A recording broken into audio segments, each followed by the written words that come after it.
All right, all right, all right. We back again. Episode 8, season 2, Manufacturers Cup Live, man. Once again, I want to tell all of our marketing partners. I always start off with this. Thank all of our marketing partners.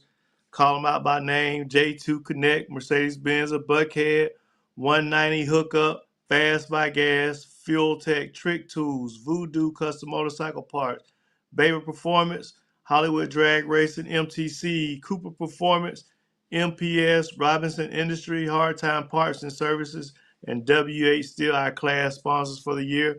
Our next coming event is sponsored by J2 Connect Nationals, which will be held over in Alabama International Dragway April, no, May 31st to June the 2nd. I'm about to get y'all scrambling for April 31st, man. My bad. But May 31st, I ain't no April 31st, but May 31st to June 2nd, we're going to be back at it again. The second event of the year. We're looking forward to it.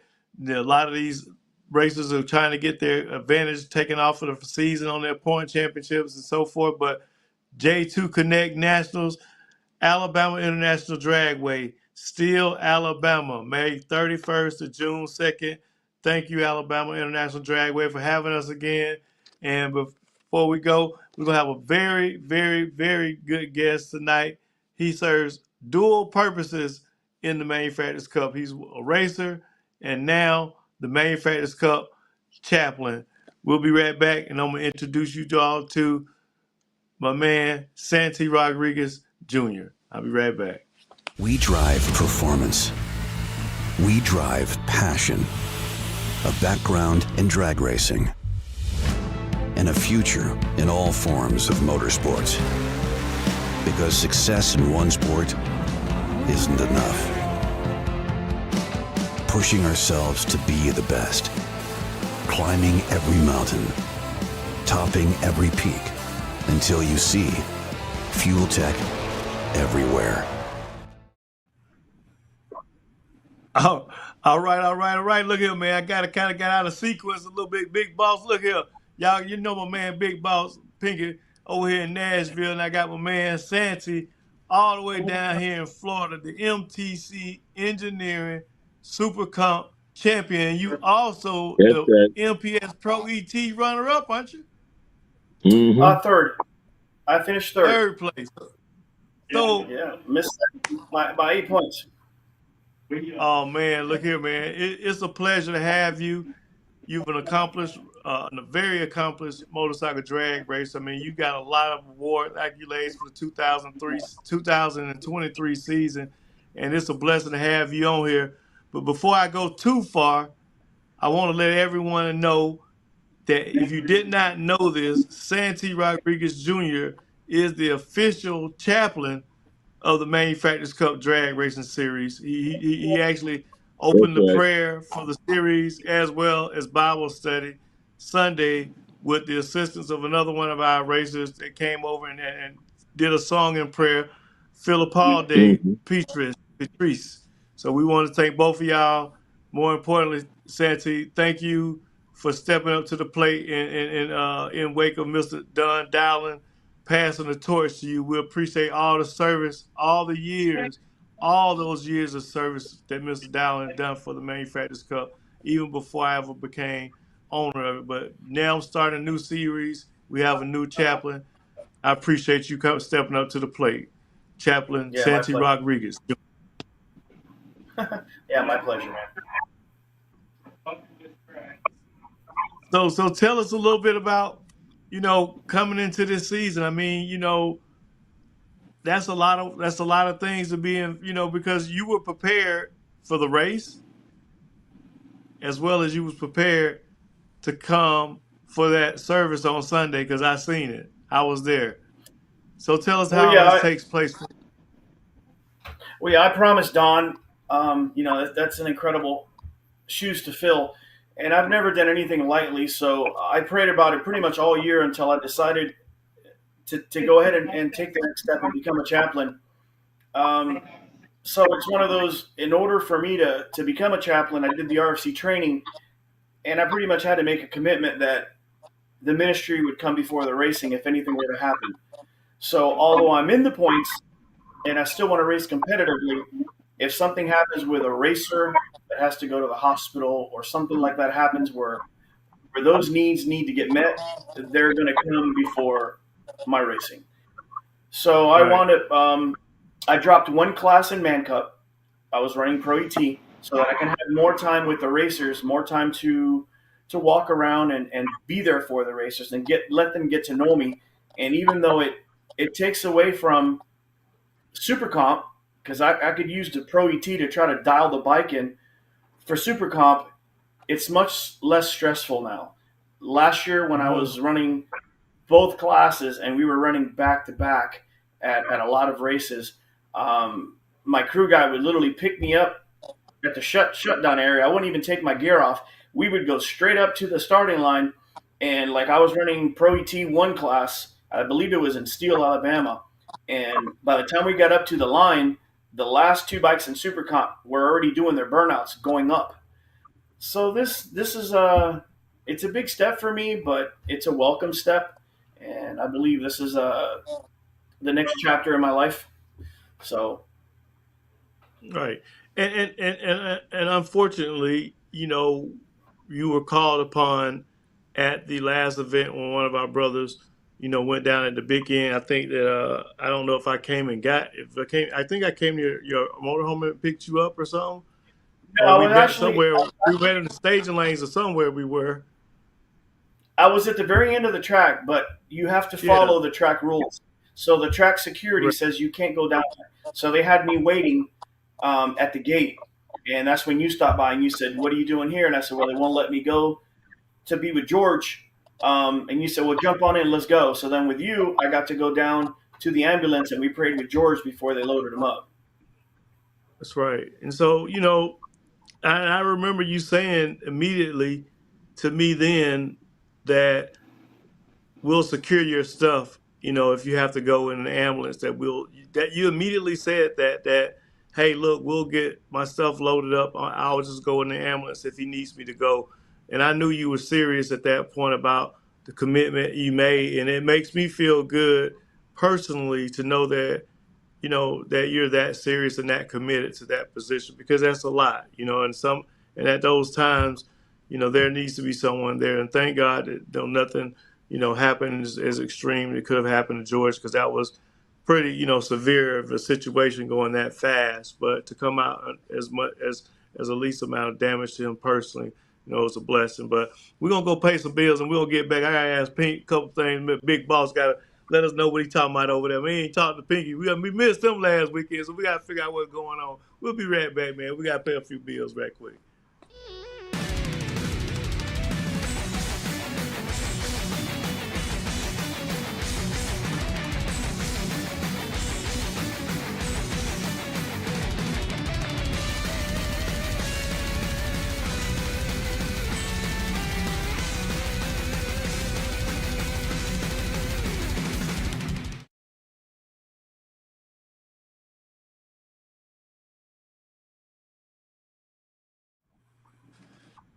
All right, big boss. Look here, man. Look, I heard now the rumor through the grapevine, Pinky, and I'm just get because we're gonna give Santi the mic. You supposed to be back up in the Derby, saddled up there at my boy Willow race.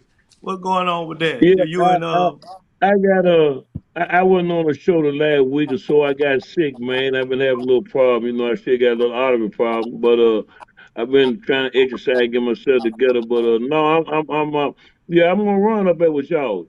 I know you're gonna run up there, and my daughter, she said she wants to go up there or something. But so, I was planning on running up there. You know what? I just feel like I want to ride. So I don't know. I want to go and see if I can still do it. I don't know. I know little Willie gonna be there, and I like to run against little Willie. I like to run against the Willie boy. I ain't run against him in the 460.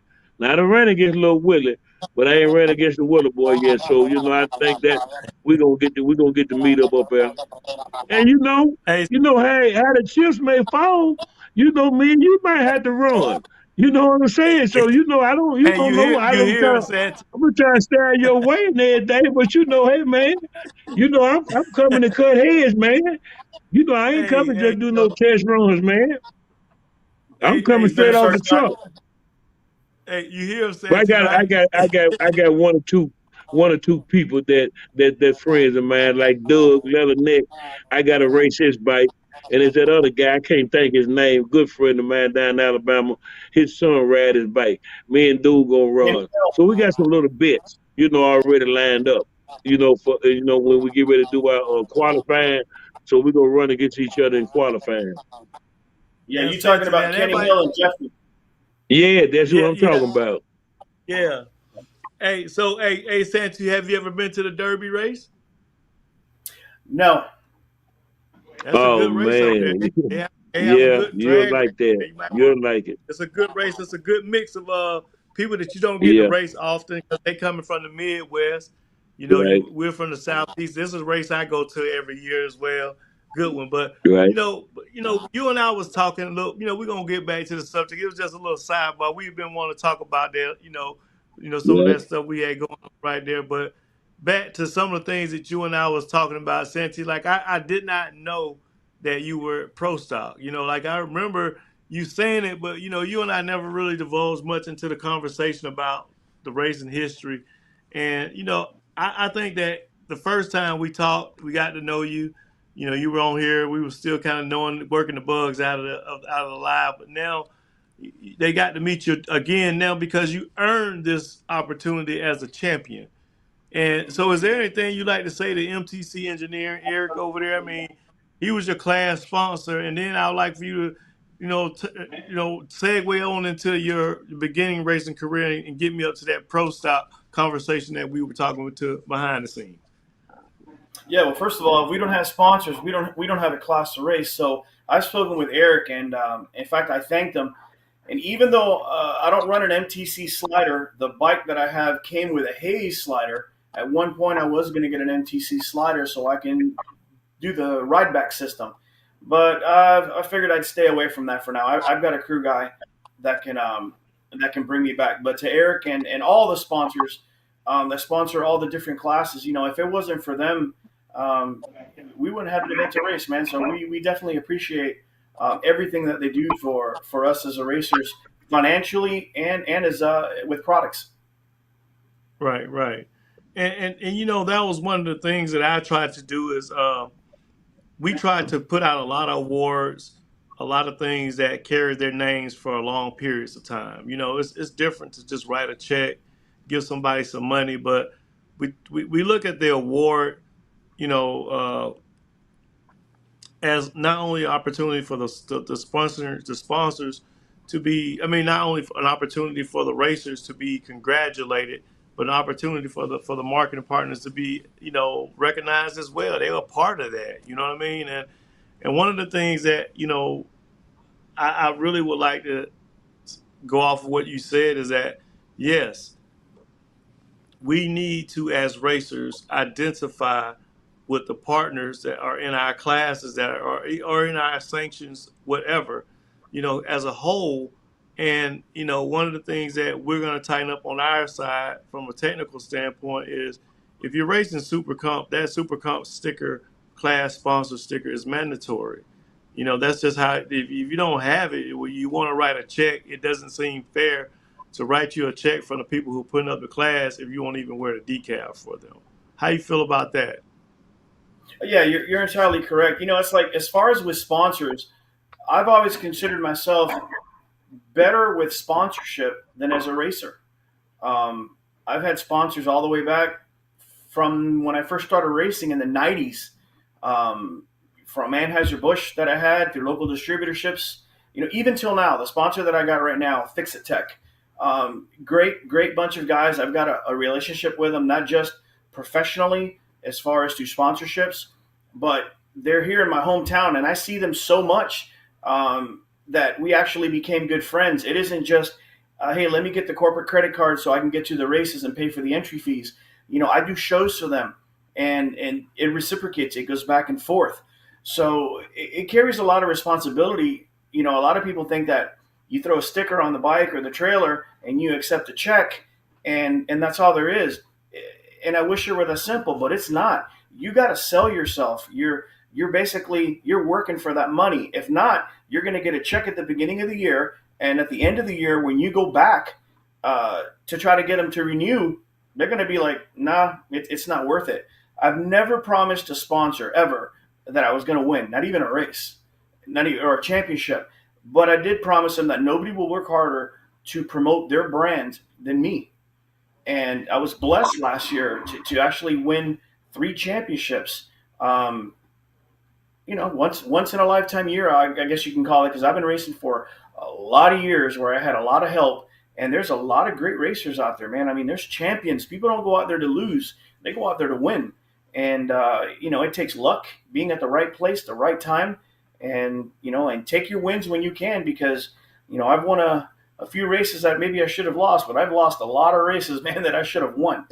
And that's sponsored That's to facts, them man. writing that check. It's a write off, but you still got to give them something that's going to make them want to do more for you. That's going to make them want to renew. I know a lot of guys that don't want sponsors. They don't want sponsors telling them, "Hey, I need you to show up for this event," or "I need you to bring the bike and do this for me." But at the end of the day, man, racing's expensive, and my sponsor, as you can see, man, he picks up all my tab, fuel, entry fee, food, parts, whatever I need. I've been blessed, man. They take care of me, so I definitely take care of the sponsors, man. Right. I mean, and you do an excellent job of that. You make sure that the business is taken care of, and I appreciate you sharing that with a lot of the racers, because a lot of people really want to know what that deal is all about. And you're right. And that's one of the things that, even with us at Hollywood Drag Racing, that's promoting the Manufacturers Cup Drag Racing Series. We care about that. Even how the banners are on the fence. I mean, Pinky and I, we call it decorating. I mean, we want to decorate it so when they drive in, they see that we've taken our time to put these banners up, not throw them up, place them up properly, to show that it's this is the level of precision that we know that you want us to operate on. Well, that's what we want to give you. Now, there are some things that however, that with learning as a promoter, like even like the mistake that was made with, I noticed that someone had texted me and was like, "Hey man, they still saying Snit's Racing Top Gas, and it was Hard Time Parts and Services Top Gas." But I guess that the system has the Man Cup whole program is in their computer system, the CompuLink system or whatever. So when we come race up there, it just pulls up Man Cup file. And this is what I learned after the system crashed. I don't know if you knew that the system had crashed Sunday morning, and we were really fortunate, thanks to Jimmy and Raymond at South Georgia Motorsport, that we even had a race come Sunday straight up. They made it happen, and we were able to actually get the event in. Other than that, we were 50-50 on that deal. But that was why a lot of the data was not carried over, and nobody was willing to take no chances in the file, because they had said it's the second time happening. But you're right, man. You got to put that work in. You got to do the extra things. Like we just left before we came to this. Before I came and got on this podcast, I just left the local radio station over here myself. Just out promoting. Passing out flyers to people that came to a brunch. I mean, not a brunch, but like a little whatever you call it, when people get after hour thing or whatever, after hours at the radio station. I went over there to promote our event, to let them know that, hey, we're still here. We got another event coming over. Y'all welcome to come. But we're really beating the grindstone, trying to create something beautiful, for not just for the racers, but for the marketing partners. We need to get eyeballs back to the product, and that's what we're working on hard, for ourselves. I would like to think, just a special shout out to Fuel Tech. I mean, straight up, no questions asked here. They gonna get this recognition from me, because one, client, 100% season long sponsor in advertisement, season sponsor for the finals. They step up and say they want their name out here. They see the value. They renew for us for the whole year. Thank you. Fuel Tech, we appreciate it, Natalia. It means a hell of a lot to us over here on our side, the Manufacturers Cup, and I'm sure you're going to see our appreciation through our series.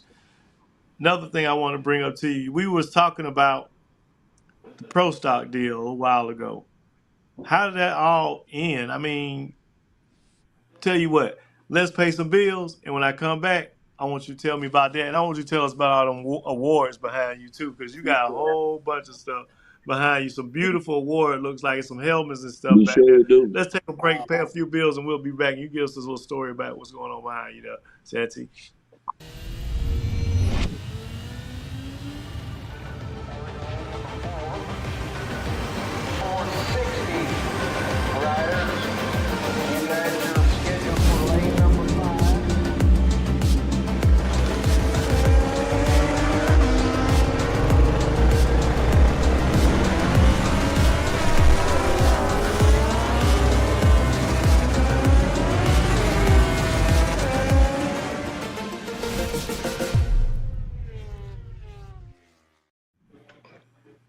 Welcome back to Manufacturers Cup Live. Once again, we got our 2023 MTC Engineering Super Cup champion, Santi Rodriguez Jr. We got my man, my right-hand man, Big Boss Pinky Bowers up in Nashville. Look here, Santi. I keep slipping away from my original question. What happened in Pro Stop? Because like I said, I don't remember you and I having knowing that you did, and then you did, and then you said the Anheuser Busch, the Battle of the Beers. I remember that deal right there. Give us the story, man. Give us some backstory on this. We'd like to hear that. All right, we're gonna go way, way back. Oh Back boy. 96, back 96, 97. I was racing Oh, Division 7 up in California. Tracks like Palmdale, Pomona, Irwindale, different tracks like that. And I was racing with people like, Karen Stouffer, Scotty Polachek, Freddie Camarena, just Division 7 racers. We were basically going everywhere. Well, you got to be at the right place at the right time. And I was working for Anheuser-Busch at the time. And I remember I'd heard a story about Kenny Bernstein when he originally got his Budweiser sponsorship. He loaded up his funny car. He was running funny cars at the time, and drove to Anheuser-Busch corporate office and basically unloaded it in the front parking lot and basically gave them a on-the-spot spiel about everything he could do for them and the race car. And well, he impressed them so much that he picked up a sponsorship. So one day I'm sitting there going through and I'm like, you know what, man, I got a dream too.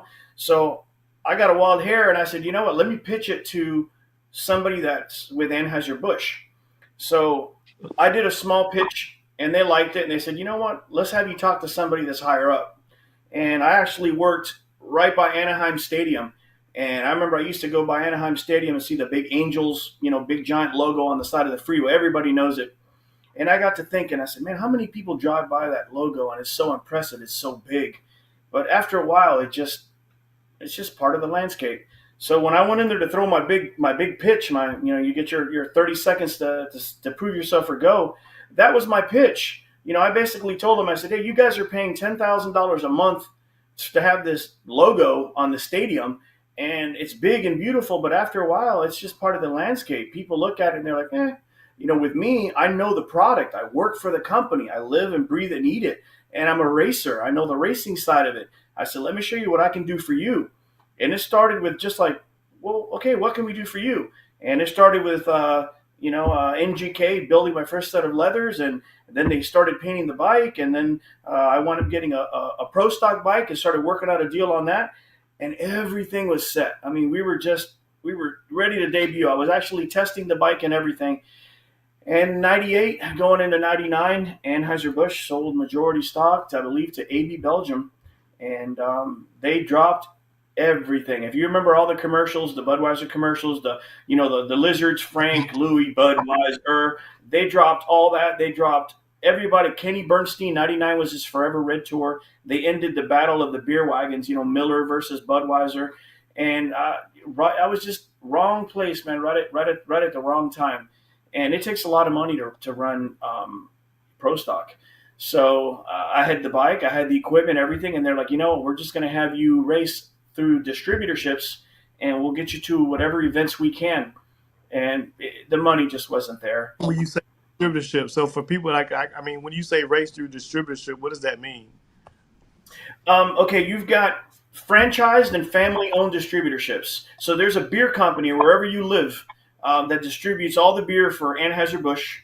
There'll be one for Miller products. So a distributorship, basically, it's somebody that owns a big company, and they distribute the beer for Anheuser-Busch. And it could be Anheuser-Busch beer, plus Heineken, Michelob Ultra, whatever the different beers are. So they get a I got you. budget. They get a budget that they can use, much like you have a budget that you use for promotion. So they took that budget and they said, hey, we're going to allocate, $15,000, $20,000.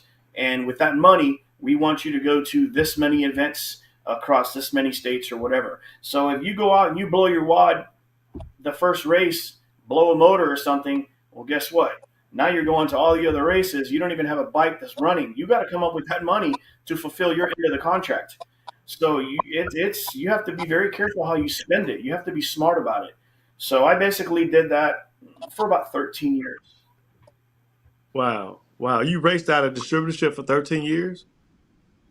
Yeah, with their funding for basically 13 years. And then, That's impressive. once that ended, again, the economy changed, their priorities changed.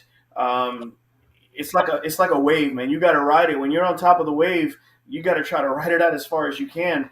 And when the economy crashed, the money wasn't there. They didn't want to give checks to go out and have you race. They wanted to spend their money marketing elsewhere. Commercial ads, computer ads, internet ads. So they were getting a lot more bang for their buck than paying a guy like me to go out there and go to a race. They get their money's worth when you're traveling down the road and you got a big rig and it's nice and you got all their artwork and logos and stuff on it. They get advertisement there, but mainly it's word of mouth. So when they have you do a show, and people come up to see you, they take pictures with you, they take autographs and stuff like that, and it's just brand promotion. So you're promoting their brand. That's how they get their monies out of it. Man, that's awesome, man. I'm glad you shared that. And I'm for sure that a lot of people out here pursuing marketing opportunities, they need to hear that. I mean, because it's a job. I mean, you gotta think about it. You can't think about it like one piece of money and one thing. If everything goes perfectly correct, because that's not how racing goes. You look at something like a budget, and then you have to times three it. 3x it right away because that's just how things are. And what are some of the most proudest things that I mean, you had a pretty dang, good career. I mean, it sounds like to me, if I were to guess and say, you know, if I look at a low moment in racing, it'll probably be, a low moment from probably the perspective of the sponsorship deal would be low. But from my understanding, there's another moment that you had in racing that was very, very, very life changing for you. We're gonna pay a few bills, and when we come back, I want you to talk about that, and then we're gonna talk about those trophies too. All right, we'll be right back. All right, sounds good. From Top Fuel to Pro Mod, Fuel Tech has the perfect solution for your bike. Fuel Tech is changing the game, transforming a traditional EFI system into a compact vehicle control unit with touchscreen dashboard. Fuel injection, timing control, boost control, nitrous control, traction control, wheelie control, and safety controls are just a few of Fuel Tech's features. Learn more about what Fuel Tech has to offer at www.fueltech.net. Back to my man Santi Rodriguez Jr. and I got my man Big Boss Pinky Bowers. Y'all back on Manufacturers Cup Live. Santi, you got a whole bunch of accomplishments behind you, man, and it feels good to see all that stuff. All those trophies, all those awards, helmets. Tell us a little bit about the ones that you're most proud of up there and where they come from, or just tell us about what you got in the background, man, because it looks good. We got some helmets. Yeah. Give us a little run Well, back there. Vernon, get it to them, man. Let them have. We want to see the all one this. I that's can't see nothing live, man. all right. The one that's solid red that says Bud on the nose. That's actually my very first helmet that I got when I started racing for Budweiser, and then the helmet that's to the opposite side. This is Santi. When I had the Pro Stock deal get set up, and I had the bike all airbrushed and everything with the Anheuser-Busch logos and everything, that was a helmet that was done basically to match the paint scheme on the bike. And I wish I would have got you guys some pictures so you could have loaded it. But Those are the two helmets, and then I have one more helmet that's not on here, that actually I kept, and then that was as you say, the life changing moment for me. 2022 Easter weekend at Gainesville Raceway. Um, it's like, it's funny. You want to make God laugh, you tell him your plans. I was all set, man. I was basically battling for the points lead. A lot of great races at my home track of Gainesville, and I was doing really good. And we were running round robin. I was in the semis for both classes. I was actually running, we call it pro bike and super pro bike, delay box and no delay box. So we were hurrying up to get back to the line, trying to get the event in, and just a freak accident running downdrafts on the ZX14 power plant. A rock about the size of my pinky nail went down into my number 3 throttle body, and I wasn't running screens at the time, and it just opened with velocity stacks. So I used to fire up the bike and I would ride it to the water box. And this particular time, here we are. We didn't even bother to fuel up or nothing. We just basically got off the end of the track, went right back to the starting line, to the staging lanes, checked the tire pressure, and got ready to run. When I fired up the bike and I went to give it some throttle to go to the water box, I felt the throttle hang. And from 30 plus years of running electrons, when you get a slide that hangs, you crack the throttle. Well, I cracked the throttle and it pinned it wide open. So I basically shot across the track. I went through a plastic fence wall and I smashed into a tree.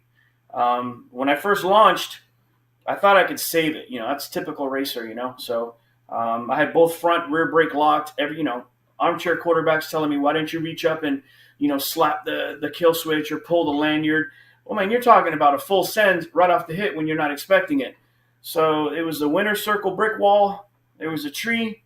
And there was a car. And in my mind, I said, if you can make it between the tree and the car, you'll scratch the bike up going through the fence, but you can save it. Well, I didn't miss the tree. So I hit the tree about 70 miles an hour, and it wound up shattering my tibia and fibula on my left leg, and I wound up spending 6 nights in the hospital.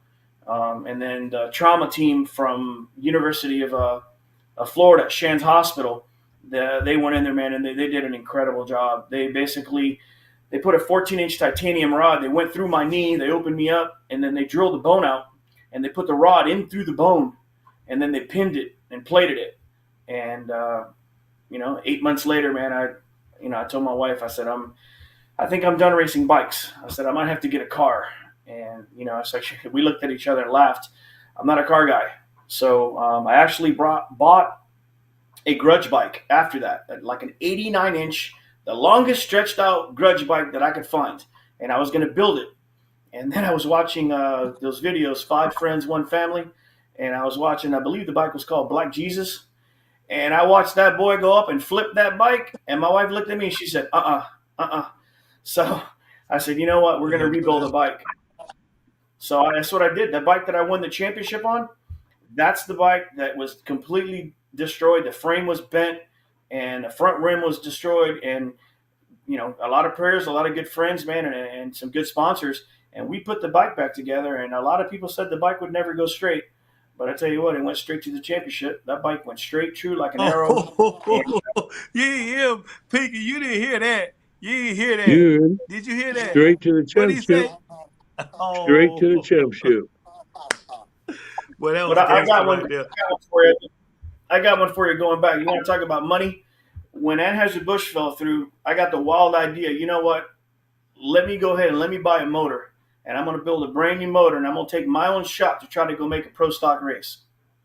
So because I was on a budget, once I got the new motor put together, Jay Esbach at APE put me in contact with a bunch of people, and I got a brand new crank, tranny, Vortec head. Yeah. And I wound up getting everything ready. To save a few bucks, I went to a local track, and street cars were racing, and it was hot. So they had their air conditioners on. The track wasn't prepped very good, and they were dripping water. And I made one hit. And when I got to the top of first gear and went to hit second, it hit that water, and it sung the motor, and number 3 connecting rod came out the block. That was the longest 42 miles of my life. I had to sit there all the way home and figure out how I was going to tell my wife that the brand new motor that I just put together got destroyed in one Mm. pass. One pass. How much money, Santi? Oh, it I took out got a it. I crank. got it. I gotta ask. You know I gotta ask.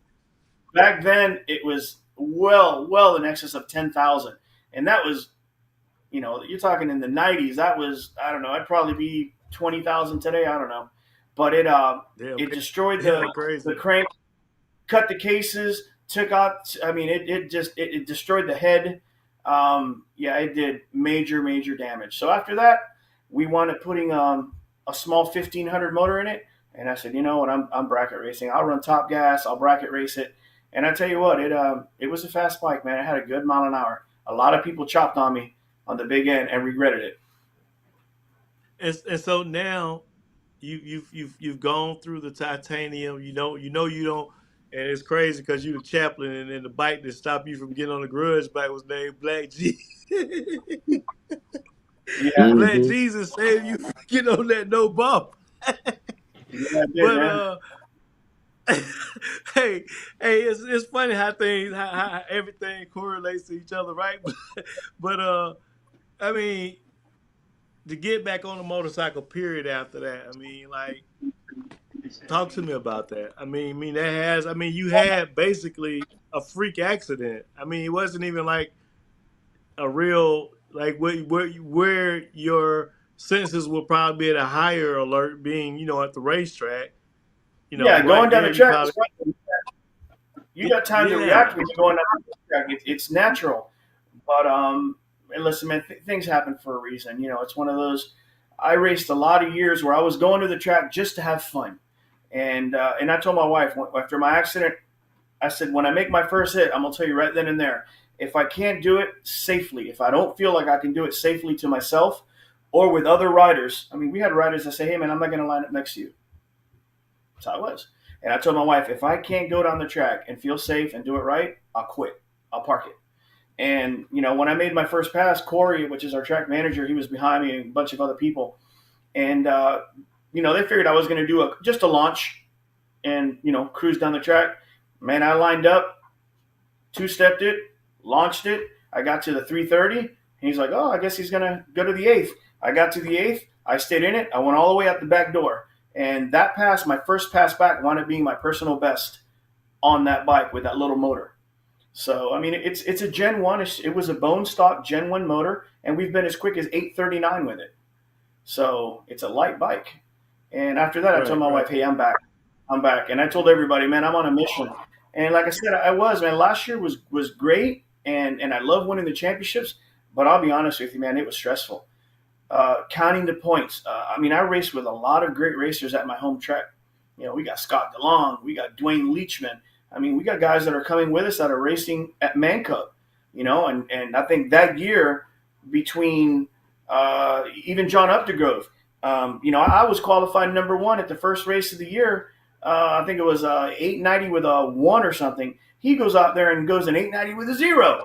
And this year, what did he do? Zero, Trailer zero, 890 with a eight nine so with again, man, it's zero. you know we have a saying in the chaplain, iron sharpens iron, and those guys make me a better racer, man. They kick my butt on the track, and it makes you a better racer. You have to bring your A game.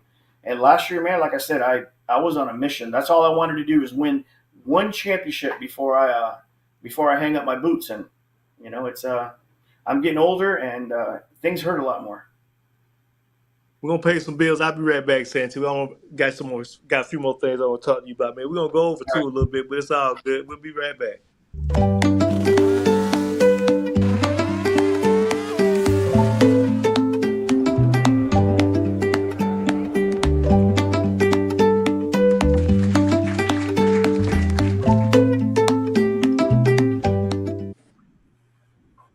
All right. We back again, my man Santi Rodriguez Jr., the Manufacturers Cup champion, and our 2023 Super Cup MTC Engineering Super Cup champion. Santi, man, it's really has been a blessing having you on. and getting to learn a lot about you. You know, as far as it relate to racing and everything. Uh, and it was something that you just said a minute ago that when you were talking about the incident when you had the incident you had, but then you was like, you know, with it being on the track, you have more time to react to certain things and so forth. So, with that being the case, you know, that's like the segue to trying to help people get involved with motorcycle drag races as opposed to doing it on the street like we used to do.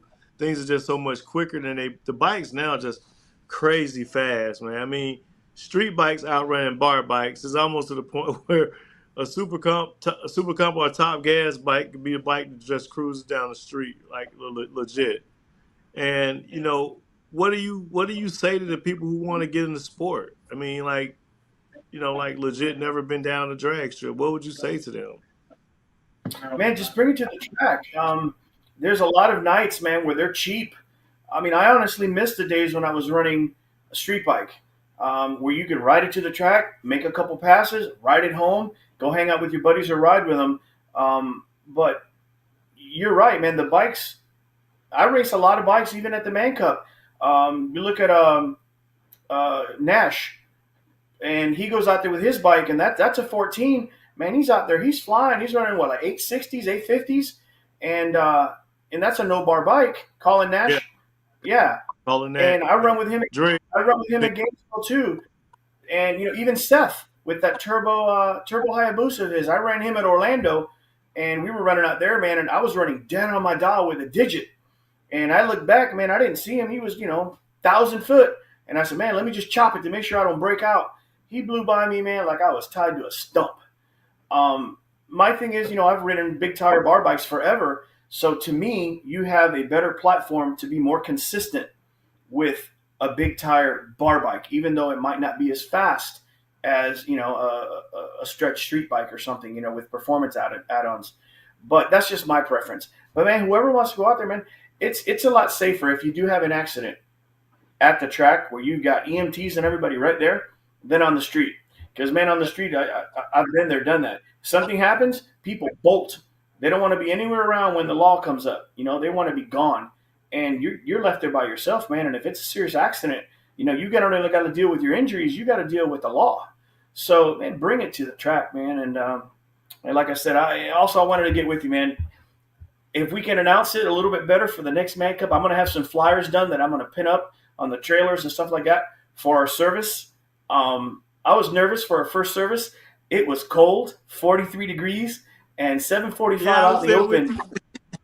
God, I tell you what, man. I looked around and I was like, all right, we need to announce it.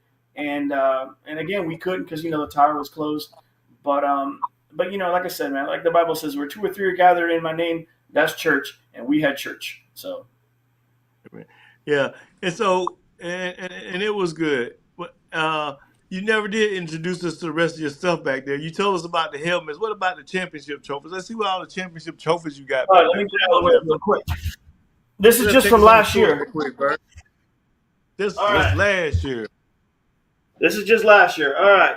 Starting from I don't know if it's my right or your left. There's my Hollywood. And then behind it, That's your I've got left. two. Okay, well, to the left. Then behind it, I've got I got one Xbox trophy on one side and one Xbox trophy on the other side when I won the Nopi Nationals back in '06 with the Pro Stock bike. And then next to it is my Division II championship Wally. And then one I'm really, really proud of that I've been after for a long time, my Gainesville Track Championship Gator. And then all the way in the very top, that's special. That was my first Wally. Wow. So So you got more. So you got two Wallies. yeah, I've got an event championship. That was a 2003 Tucson, Arizona International Motorcycle Champion. And then, of course, my Division II. And things are hard to come by, man. They're not easy. Man, that Holly hard to come. That Holly hard to come by too, boy. Yeah, I tell you what, One I day wanted to we tell you over. something about. As racers, a lot of guys, they don't know much about racing, but they identify with a Wally. When you tell somebody, hey, man, a Wally, they know it's NHRA, it's big. And man, I had a couple people when I was coming back, and I had the Hollywood. They were like, "Man, let me take a look at. Let me take a look at that." And they said, "Man, I want one of those." It gets you motivated, you know. It's like I got hundreds of pictures on the walls. You know, I always tell my wife each one of them pictures is probably worth about $250 to $500 minimum, because that's what you spend just to get to the track. But man, like I said, long after I'm gone, man, you know, I'm hoping my grandkids or something are going to look back and they're going to say, you know, Grandpa was pretty cool. Yeah, that's all that matters, man. I mean, I love it that you came on with us. 2023 champion, MTC Engineering Supercom champion, Santi Rodriguez. Pinky, what's up, man? What you think about Nothing, that man. class? You know, Santi got some awards up there, boss man. yeah, you do, man. But that's the new Reverend, though. That's the main thing. He the new Reverend for the Man Cup for the rest of the year. Yeah, So make, the next 5, 6 races, you got to make sure he wants to do his thing at a certain time. So we got to get his time schedule right when he sure want the to do his races, man. church thing. Yeah, make sure the races come up to me, and you know, again, it gave me more time to get to know them. Last year, man, was a blur. All the races, 2 classes, I didn't really get a chance to meet a lot of the racers. And you know, we raced Right, with a lot of great racers. Josie Brooks, I'm from Canada, became friends with her right. and her husband, and you know, we got a lot of really good races. You know, so I'm looking forward this year to spending time getting to know the racers. Right. Well, So, Sunday we're gonna figure out your time schedule. how Go ahead, Wood. Go ahead, exactly? Wood. No, go ahead. How are you feeling about the series that we moving forward so far? I mean, your take on it, good or bad? I mean, we want to hear the I input. I love it. mean, it helps us. I Okay, love it, man. You know, like I said, it's you're making it more professional. You know, so it's like if it looks more professional, people tend to act more professional. I've been to a lot of races where there've been a lot of really good racers, and the event will go on 1 o'clock in the morning. We can't even get past second round. You know, I do like the way you're doing things now, where we're actually racing Friday, Saturday, and finishing the event Sunday. Even though it was nice to have Sunday to drive home from a far race, I feel now that it gives you more time to get ready for the race and concentrate on the race, especially if you're running multiple classes, like some of our guys from Gainesville are that are racing in the event. Them guys are running 3, 4, 5 classes. So I think it's better for the fans to get to see more racing instead of cramming it into 2 days and trying to get it done at 10, 11 o'clock at night. I like it. I know there's other racers that want to get done on Saturday and go home. But as far as for me, man, I mean, it's more like a national event. You know, when you go to the Gator Nationals or one of those big races, you know, it isn't, it's Wednesday, Thursday, Friday, Saturday, Sunday. And as far as the pros, you know, that's a long week because they got all the qualifiers and stuff. But I mean, a 3-day event, man, I think is perfect. Get your testing done on Friday, Yeah. get your calls done Saturday, eliminations on Sunday. Sunday. I like it, me personally. yeah. I do I too. mean, we tried to.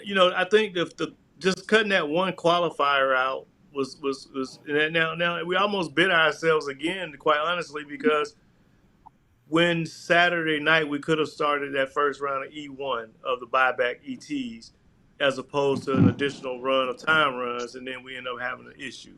You know what I mean? So, sometimes you make that call, try to give more, but and not stick to the script. But I do like, and it is kind of a different feeling because we are used to going into the night. You know what I mean? But I think that we just need to see what the product delivers consistently as it relates to time, because I feel like there are other things that need to happen around what we're doing. So we want to see Yeah. what kind of time we have for that as well.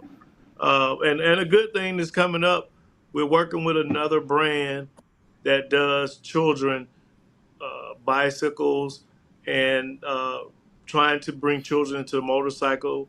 MimiandMoto.com, which is a brand that we're working with. They're going to be coming on board with the Manufacturers Cup to bring a children's experience to the Man Cup specifically for children. They have books and things surrounded around motorcycles. It's mimiandmoto.com. You can go and check that out. We haven't worked out all the details on how we're going to market it so far yet, but they are very interested. They are going to be sending some product. We're going to get on the product list so that we can get some more youth involved with our series. We're going to have to build a series from the youth. It's just the way it is. We're gonna have to take care of the people that are there for 100%. But what I would like to do is something that's gonna be unique. I'm not gonna put it all out here for somebody to go do it before we get to do it, because we're gonna do it, and it's gonna be unique, and it's gonna set us apart. But just keep your eyes open for mimiandmoto.com. If anyone y'all want to go out and check that out yourselves right now, you can buy your grandkids some nice books. I bought my grandson a book over there when I was in St. Augustine this weekend. Real cool vacation, little getaway. Friend's birthday. We took off, just shot down there, had some good time for a few days. But happened to run across a motorcycle bike show, and met a guy from Atlanta that was very big, into the bike scene. Met the organizers of the bike show as well.